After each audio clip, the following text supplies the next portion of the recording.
Salam, hər vaxtınız xeyir olsun. Mən Arifə Mahmudova. Bugün sizlərlə sifətin quruluşca növlərinə baxacağıq. Yadımızda saxlayaq ki, quruluşca növdən söhbət gedirsə, sadə, düzəltmə, mürəkkəblikdən söhbət gedir deməli. Sadə nə deməkdir? Sadə söz bir kökdən ibarət olur və yaxud da kök və qrammatik şəkilçidən ibarət olur. Düzəltmə sözü odur ki, onun tərkibində leksik şəkilçi olsun. Mürəkkəb sözü odur ki, onun tərkibində iki kök olsun. Burada xırda bir qeyd yazacağım sizlər üçün. Qeyd. Bəzən olur ki, sözlər iki kök və bir leksik şəkilçidən ibarət olur. Məsələn, xoş, bəxtlik. Xoş bir sözdür, bəxt bir sözdür, lik leksik şəkilçidir. İndi mən bunu düzəltmə yoxsa mürəkkəb götürməliyəm. Mürəkkəb götürəcəksiniz. Nəyə görə? Çünki tərkibində 2 dənə kök var. Ona görə də bu tip ifadələr mürəkkəb götürülür. Düzəltmə yox. İndi isə keçid alaq düzəltmə sifətlərə. Düzəltmə sifətləri yaratmaq üçün ümumiyyətlə düzəltmə sözlər qeyd elədik ki, leksik şəkilçi vasitəsilə yaranır. İndi bu leksik şəkilçilər bölünür 2 yerə. Adlardan sifət düzəldən şəkilçilər, bir də feildən sifət düzəldən şəkilçilər. Ad nə deməkdir? Yəni isim, sifət, zərf, say, əvəzlik, feildən başqa digər nitq hissəsi deməkdir. İndi baxaq adlardan sifət düzəldən leksik şəkilçiyə. Adlardan sifət düzəldən leksik şəkilçilər. Bunlar hansılardır qeyd eləyək? Məsələn, l, li, lu, lü şəkilçisidir. Deyirəm ki, yağlı, duzlu, boyalı, yağ sözün köküdür, l leksik şəkilçidir. Və yaxud da sız, siz, sus, süz leksik şəkilçisi vasitəsilə sifət yarana bilər. Deyirəm ki, yağsız. Bu zaman yağ sözün köküdür, sız leksik şəkilçidir. Fikir verirsinizsə, bu sözlər özləri bir-biri ilə sanki əksliyi təşkil eləyir. Yağlı, yağsız. Amma yadınızda saxlayın ki, burada əksliyi təşkil eləyən yağ sözü deyil axı, kökləri eynidir. Əksliyi təşkil eləyən l və sız şəkilçisidir. Buna dilimizdə qrammatik antonimliyi deyilir. Qrammatik, yəni şəkilçilərin antonimliyi. Antonimlik, yəni əksliyi təşkil eləyən orada şəkilçilər olmuş oldu. Lık, lik, luk, lük şəkilçisinə baxırıq. Bu şəkilçi amonim şəkilçidir. Yəni başqa yerdə də var, eyni zamanda sifətdə də var. Ola bilər, deyirəm ki, birlik və yaxud da deyirəm ki, lık, lik, luk, lük nə? Aylıq. Birdən birlik yaranıb, nə? Birlik. Bu söz isimdir nitq hissəsi olaraq, amma aylıq, məsələn, aylıq maaş, aylıq gəlir, ay sözün köküdür, lıq leksik şəkilçi. Necə aylıq, qurbanlıq, bu tip ifadələrsə necə sualına cavab verdiyinə görə sifət olmuş olacaq. Eyni zamanda yalnız sifət düzəldən, hansı ki başqa heç bir yerdə görməyəcəyiniz daki, dəki şəkilçisidir. Bəzən bunu ayırırlar ki, danı ayrıca eləyim, kını ayrı. Belə bir şey yoxdur. Bu şəkilçi özü özlüyündə, bütövlükdə bir dənə leksik şəkilçidir. Deyirəm ki, evdəki, otaqdakı, payızdakı, ev sözün köküdür, daki leksik şəkilçidir. Və bu şəkilçi həmçinin yalnız hansı sualına cavab verir? Siz buna başqa sual verə bilməzsiniz. Bəzən olur, testlərdə göstərilir ki, yalnız hansı sualına cavab verən sifəti seçin. O zaman nə edəcəksiniz? Daki, dəki şəkilçili sifət axtaracaqsınız. Və k, ki, kü şəkilçimiz də var ki, bu isim də yarada bilər, sifət də yarada bilər. Əgər zaman məzmunu bildirən zərflərin üzərinə artırılırsa, məsələn, deyirəm ki, səhərki.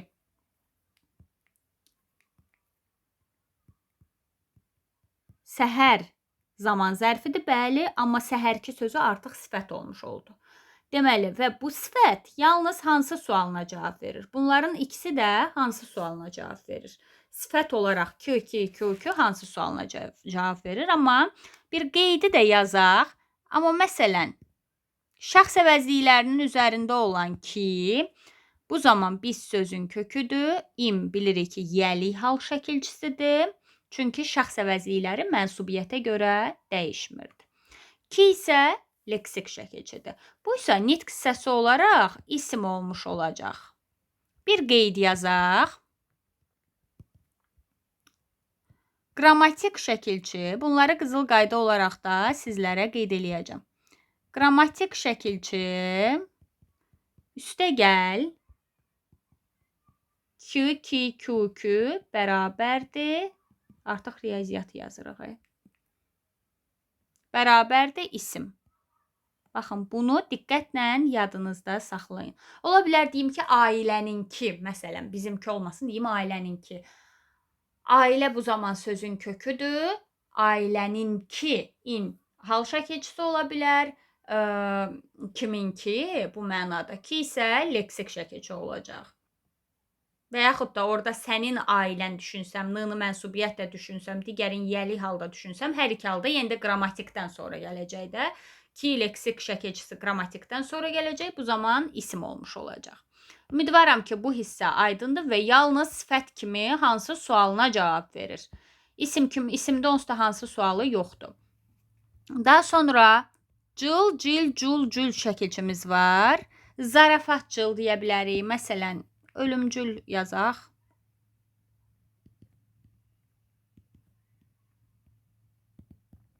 Ölməkdən ölüm ismi yaranıb, ölümdən ölümcül sifəti yaranıb. Və yaxud da kefcil yaza bilərik. O yaman kefcil adamdır. Bu qaydada olmuş olacaq. Bu şəkilçidə çaşdıracağınız heç nə yoxdur. İndi I, U, Ü bəzi versiyalarda bunu Y, Y, Yu, Yu olaraq da görmüş olursunuz. Məsələn, deyirəm ki, qızılı, qızıl sözün köküdür. I isə sifət düzəldən leksik şəkilçidir. Qızıl sözü isimdir. Nə? Qızıl. Amma qızılı, necə qızılı? Bu söz isə sifətli nitq hissəsi olaraq.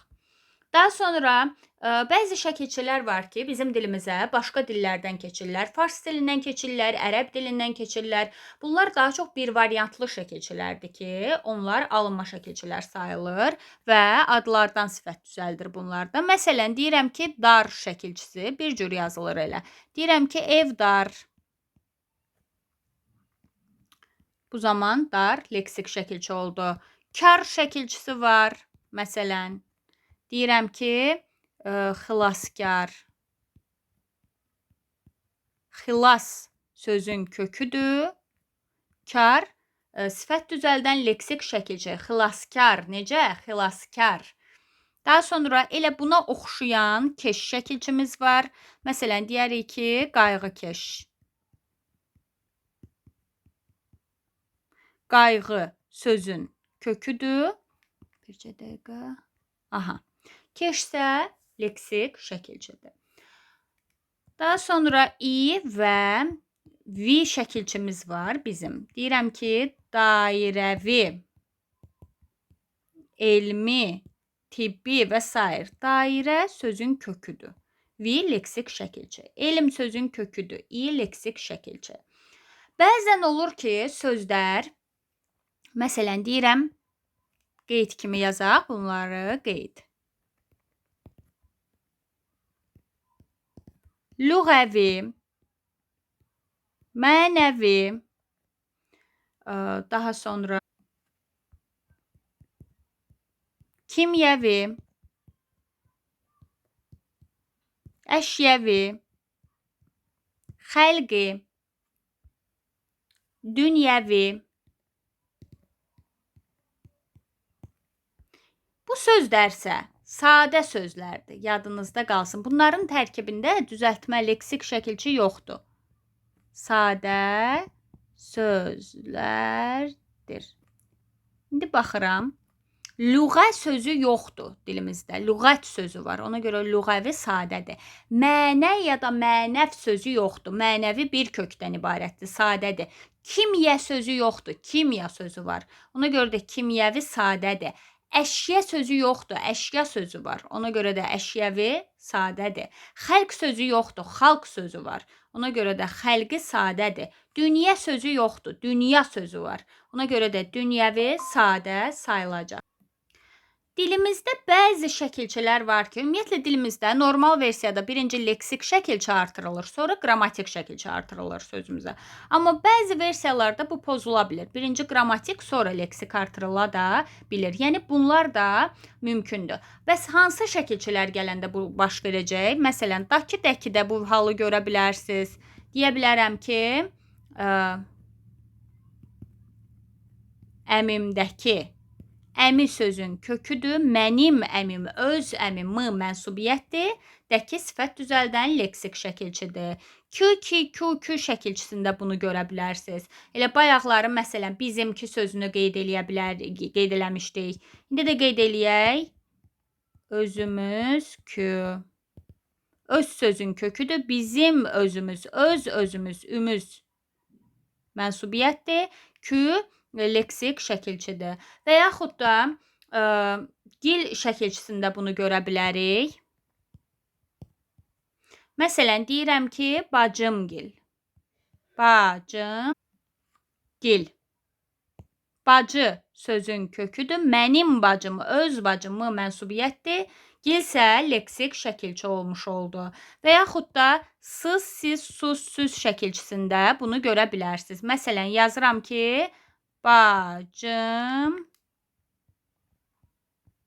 sız. Bacı sözün köküdür. Mənim bacım, öz bacım mənsubiyyətdir. Sızsa leksik şəkilçidir. Gördüyünüz kimi bu şəkilçilərdə birinci leksik, sonra qrammatik işlənir. İndi isə keçid alaq digər adlardan sifət düzəldən şəkilçilərimizə. Bizim ön şəkilçilərimiz də var. Hansı ki bunlar alınma şəkilçilərdir və bir variantlı şəkilçilərdir. Yəni sözlərin önünə artırılır. Məsələn, deyirəm ki, bayla baməzə. Baməzə. Ba ön şəkilçidir, məzə sözün köküdür. Yəni məzəli versiyasındadır. Na, məsələn, deyirəm ki, nanəcib, naşükür. Na şükür. Na ön şəkilçidir, şükür sözün köküdür. Daha sonra la şəkilçisi var və la məkan sözü, yəni məkansız deməkdir. La ön şəkilçidir, məkan sözün köküdür. Daha sonra a şəkilçisi var. Deyirik ki, antihumanist. Daha doğrusu anti şəkilçisi var və a şəkilçisi var. A-da deyirəm ki, məsələn, anormal. Bircə dəqiqə. Anti-də deyirəm ki, anti-humanist. Fikir verdinizsə, bu anti-humanist deyərkən bu versiyada yazdım. Sizcə doğru mu yazdım bunu? Əlbəttə ki, doğru deyil bu versiya. Bəziləri düşünür ki, qeyri-adi belə yazıramsa, onda anti-humanisti də bu qaydada yaza bilərəm. Xeyr, bu qeyri-adi sözü bu qaydada yazılır, düzdür. Amma anti-humanistə buna aid eləyə bilməzsiniz. Mən qeyri-adi demirəm ki, bir vurğu altında demirəm ki, ayrı-ayrı, qeyri-adi. Ona görə belə yazılır. Amma anti-humanist gördüyünüz kimi bir vurğu altında deyildiyinə görə bu söz bu qaydada yazılacaq. Bitişi yazılacaq, anti-humanist. İndi baxıram, bu zaman anti-leksik şəkilçimizdir. Humanist sözün köküdür. Anormal, a ön şəkilçidir, normal sözün köküdür. Burada fərqli və yaxud da qatışdıracağımız heç bir şey yoxdur və eyni zamanda baxaq bini yazdıq, yox. Bir şəkilçimiz də var. Məsələn, deyirəm ki, bi və fa. Bi ön şəkilçidir, vəfa sözün köküdür. Bunlar ön şəkilçilərimiz idi. Daha sonra bəzi qeyri-məhsuldar şəkilçilərimiz var ki, bunlar çox az işlənirlər. Məsələn, lam şəkilçisi var. Sağlam. Sağ sözün köküdür, lam leksik şəkilçi. Məsələn, sal şəkilçisi var. Qum, sal. Bunu ona görə qeyri-məhsuldar şəkilçilər deyirlər ki, çünki az işlənir. Məsələn, sağlam sözünü bəziləri sözün kökü olaraq düşünürdüsə, əslində bu videodan sonra biləcək ki, lam orada leksik şəkilçidir. Daha sonra Dostpərəst. Pərəst. Deyirəm ki, o yaman dostpərəst adamdır. Dostpərəst. Dost sözün köküdür. Pərəst leksik şəkilçidir. Və yaxud da deyirəm ki, pərvər şəkilçisi eynən bu şəkilçiyə oxşuyur deyə ard-arda yadınızda saxlaya bilərsiniz. Məsələn, deyirəm vətənpərvər. Vətənpərvər deyəndə vətən sözün köküdür, pərvər leksik şəkilçi olmuş oldu. Daha sonra sul şəkilçimiz var, yoxsul. Baxın, bu adamın yoxudur ki, bu yoxsuldur da. Ona görə sul leksik şəkilçidir. Amma məsələn, bəziləri yoxuş sözü ilə bunu qarışdırır. Yoxdan yoxuş yaranmaz. Yoxuş sözün özüdür. Heç nədən yoxuş necə yaranır ki? Nəsə olur ki, yoxuş olur da. Amma yoxdan yoxsul yaranır. Bu adamın yoxudur ki, bu adam yoxsuldur. Adlardan sifət düzəldən şəkilçilərimizdən bu qədər. İndi isə keçid alaq feildən sifət düzəldən leksik şəkilçilərimizə. Qeyd eləyək. Feildən sifət düzəldən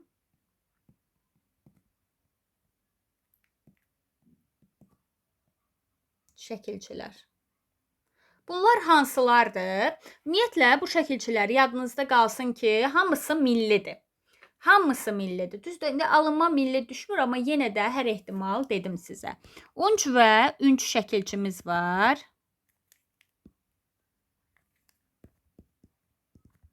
Ünc. Məsələn, deyirəm ki, qorxunc. Qorxmaqdan qorxunc yaranıb və yaxud da gülünc. Gülməkdən gülünc yaranıb. İq, iq, uq, ük şəkilçimiz var. Bəzi versiyalarda bunu q olaraq, bəzi versiyalarda isə ki olaraq görürsünüz. Məsələn, deyirəm ki, qorxaq. Qorxmaq feilindən qorxaq sifəti yaranıb. Necə? Qorxaq. Gördüyünüz kimi bu aq əkdir. Aq ək şəkilçimizə aiddir. Bir də məsələn, deyim, iq, iq, uq, üklə bağlı yazaq. Bircə dəqiqə. Bu iq, iq, uq, ük şəkilçimizi də q və ki olaraq görə bilərsiniz. Məsələn, deyirəm ki, buruq. Bu arada buruq sözü amonim sözdür. Yadınıza salın. Bir var neft buruqları, bir də var ki, buruq saç. Saçın lülə-lülə buruq olmağı. Burmaqdan buruq yaranıb. Amonim söz. Eyni zamanda soyuq sözü də var. Bəziləri bu sözü elə bilir ki, sözün köküdür, sadədir, amma yox. Soyumaqdan soyuq yaranır. Eyni zamanda bu sözü də yazın, bu da çox çaşdırılır. Böyük. Böyüməkdən böyük yaranır. Bunlar yadda qalsın. Və yaxud da bu sözdə çox tez-tez testlərdə rastınıza çıxacaq. Parlamaqdan parlaq yaranır. Və buradakı qıya aiddir. Parlaq deyə bilmədiyimizə görə, ona görə də parlaq deyirik. Şəkilçidə sait təhrif oluna bilər. Daha sonra mamə şəkilçisinə baxırıq və bu şəkilçi yadınızda qalsın ki, bir neçə yerdə işlənə bilər. Məsələn, feildə özünü göstərə bilər, inkarlıq şəkilçisi kimi. Deyirəm ki, gəlmə. Gəlmə, istəmirəm, gəlmə. Gəlmək sözün köküdür, inkar şəkilçisidir, inkar şəkilçiləri qrammatikdir.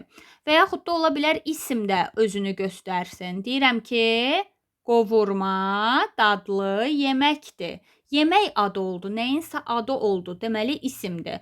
Qovurmaqdan qovurma ismi yaranır. Eyni zamanda dondurma sözündəki oradakı mada isim düzəldən leksik şəkilçidir. Bəs sifət düzəldərkən necə olur? Qeyd eləyək. Məsələn, deyim ki, uydurma. Uydurmaqdan uydurma sifəti yaranıb. Uydurma sözləri məsələn.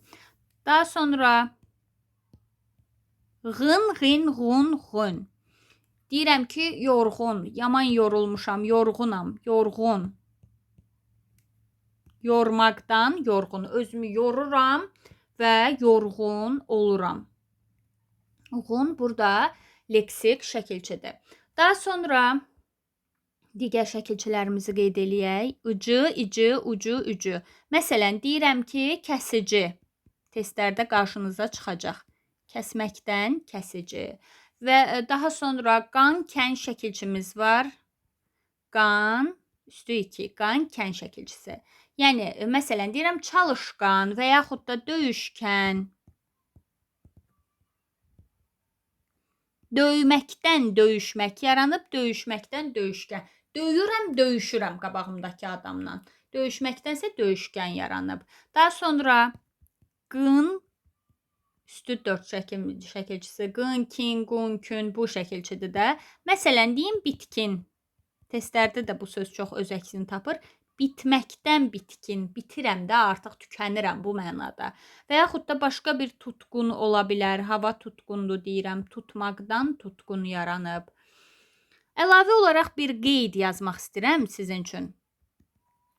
Bir şəkilçimiz var bizim. Ağan, əyən şəkilçisi və yaxud da bəzi versiyalarda bu şəkilçiniğan olaraq da görə bilərsiniz. Bu, sifət düzəldən leksik şəkilçidir. Məsələn, deyirəm qaçağan. Testlərdə düşür qaçağan sözü. Ağan orada leksik şəkilçidir. Və yaxud da deyirəm güləyən, küsəyən. Bu zaman bu sifət düzəldən leksik şəkilçidir. Bir də bizdə feili sifət şəkilçimiz var. İndiki zaman məzmunlu feili sifət yaradır. An, ən şəkilçisi. Bu feili sifət şəkilçisidir. Deyirəm bir də gülən. Əslində bunları kök və şəkilçiyə ayıranda rahatlıqla o şəkilçini tapırsınız. Gülmək sözün köküdür, gülmək sözün köküdür. Ən şəkilçisi, feili sifət şəkilçiləri qrammatikdir dostlar. Ən qrammatik şəkilçi olmuş oldu. Əyən şəkilçisi isə mən öyrəndim axı, ağan əyən şəkilçisi var. Ona görə də bu leksik şəkilçi olmuş olacaq. Əslində kök şəkilçiyə ayıranda bunu rahatlıqla tapmaq olur. Amma mamə inkar şəkilçisi ilə də tapa bilərsiniz. Hansına ki mamə inkar şəkilçisini artıranda uyğunluq yaranırsa, o bərabər olur feilə. Amma hansına ki mamə inkar şəkilçisini artıranda uyğunluq yaranmırsa, o bərabər olur o söz sifətə. Məsələn, güləyən bəziləri deyir ki, müəllimə, gülməyən, deyirəm axı gülməyən. Amma sözü indi təhlil eləyək baxaq. Gülmək sözün köküdür, mən inkar şəkilçisidir, y bitişdiricidir. Nə oldu? Feili sifət şəkilçisi. Feili sifət oldu. Yenə də təhlil eləyəndə bunu görürsünüz.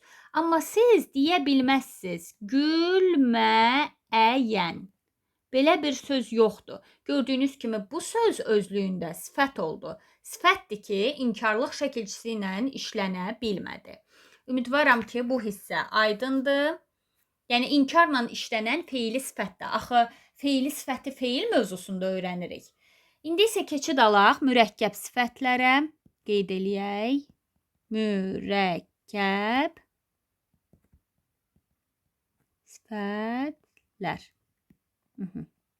Mürəkkəb sifətlər müxtəlif yollarla yaranır. Bitişik yazılanları var, defislə yazılanları var. Baxaq görək defislə yazılanları hansıdır? Defislə yazılanlar. Konkret olaraq sözləri yazacağım. Ola bilər yaxın mənalı sözlərin birləşməsi ilə yaranır bu sözlər. Gözəl, göyçək. Deyirəm, ayda, yaman gözəl göyçək qız deyə. Gördüyünüz kimi yaxın mənalı sözlər oldu. Və yaxud qeyri sözünün köməkliyi ilə yaranan sözlər ola bilər bunlar. Qeyri ifadəsinin köməkliyi ilə, qeyri sözün köməkliyi ilə və defislə yazılır. Deyirəm ki, qeyri-adi. Necə? Qeyri-adi. Daha sonra əks mənalı sözlərin birləşməsi ilə yarana bilər. Yaxşı. Bu söz düşmüşdü qəbula. Yaxşı, yaman. Yəni, yaman sözünün antonimi yaxşı sözüdür. Və bu da sifətdir. Yaxşı, yaman, insan. Eyni sözün təkrarı ilə ola bilər. Deyirəm ki, iri-iri gözlər. İri-iri. Necə? İri-iri. Ola bilər, bir tərəfi heç bir halda işlənə bilməyən sözlərlə, məsələn, deyirəm, cırıq-mırıq ifadəsi və yaxud da kələ-kötür ifadəsi. Aha. Qeyd eləyək. Kələ, kötür. Bu sözlə yarana bilər. İndi baxaq bitişik yazılanlar necə olmuş olacaq. Qeyd eləyək. Bitişik yazılanlar. Bitişik yazılanlar ola bilər müxtəlif mənalı sözlərin birləşməsi ilə yaransın. Məsələn, deyirəm ki, acı dil. Acı və dil sözlərinin birləşməsi ilə yaransın.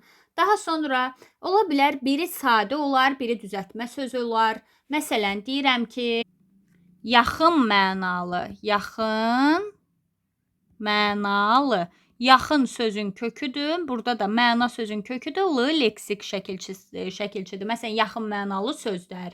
Ola bilər mənsubiyyət şəkilçisi ilə yaransın. Baxın, bu çox düşür və çox çaşdırılır eyni zamanda. Məsələn, deyirəm ki, qəlbi qara. Bu zaman i mənsubiyyət kimi götürülür. Nəyə görə? Çünki onun qəlbi, öz qəlbi deyirik. Onun qəlbi, öz qəlbi. Daha sonra ola bilər hər iki tərəf düzəltmə söz olsun. Məsələn, daha çox testlərdə bu söz düşür. Soyuqqanlı. Soyumaqdan soyuq, qandan qanlı yaranıb gördüyünüz kimi. Soyuqqanlı insan.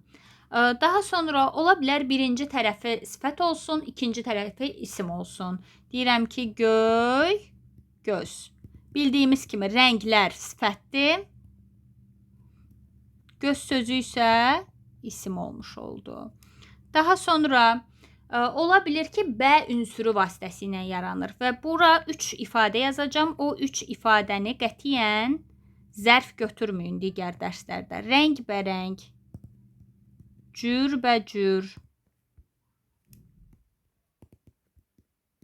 növbənöv. Bu sözlər hər biri sifətdir. Bə ünsürü vasitəsilə yaranıb hər biri. Daha sonra yoxdur, elə hər birini qeyd elədik. Belə əziz izləyicilər, sizlərlə bugün sifətin quruluşca növlərindən sadə, düzəltmə, mürəkkəb sifətlərə toxunduq. Ümidvaram ki, hər birini xırdalığına kimi izahımı başa düşdünüz.